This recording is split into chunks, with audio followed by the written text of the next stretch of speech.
네, 내일은 아동학대 문제에 대한 관심과 예방을 위해 지정된 아동학대 예방의 날입니다. 제주에서도 매년 아동학대 사례가 끊이질 않고 있는데요. 오늘은 제주 지역 아동학대 실태와 대책에 대해 이야기 나눠보도록 하겠습니다. 제주자치도 아동보호 전문기관 김재현 과장 나와 계십니다. 어서 오십시오. 네, 반갑습니다. 우리 제주에서도 아동학대 사례가 매년 이어지는 것으로 알고 있는데요. 연도별 발생 상황 좀 어떤가요?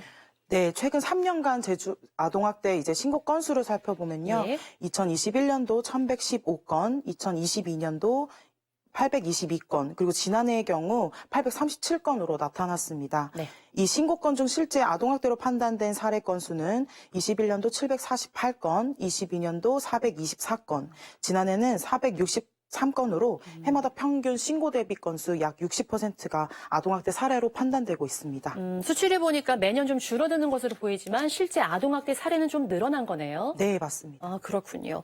이 아동학대 사례뿐만 아니라 가해 특징을 알아야 보다 좀 효과적인 예방이 될 수 있지 않을까 이런 생각이 드는데요. 가해자나 재학대 사례 등에서 어떤 특징이 좀 있을까요? 네, 가장 중요한 질문인 것 같은데요. 우선 피해 아동과 가해자의 관계를 살펴보면 네. 매년 부모에 의해 발생되는 건수가 가장 많은 비율을 차지하고 있습니다.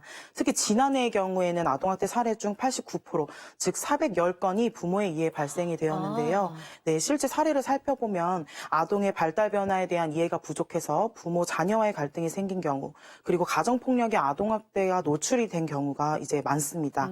따라서 민법상 징계권 조항이 폐지가 된 것처럼 사회적 흐름에 따라서 체벌 훈육이 될 수 없다. 네. 그리고 아동학대는 곧 범죄다라는 인식 개선과 더불어 아동에 대한 이해를 바탕으로 올바른 양육 문화 확산이 시급하다고 해석될 수 있겠습니다. 네, 체벌은 훈육이 될 수 없다 하셨는데 어떤 체벌도 안 되는 것이죠? 네, 당연합니다. 그렇습니다. 이런 학대 사례에 대한 개입과 관리를 위해서 또 아동보호 전문기관이 운영이 되고 있을 텐데요. 어떤 역할을 하고 있는지 좀 말씀 부탁드립니다. 네, 아동보호 전문기관은 아동의 안전과 학대 후유증 극복, 가족 기능 강화를 목표로 학대 피해 아동과 그 가족을 대상으로 다양한 사회복지 서비스를 제공하고 있는 심층 사례 전문기관인데요. 네.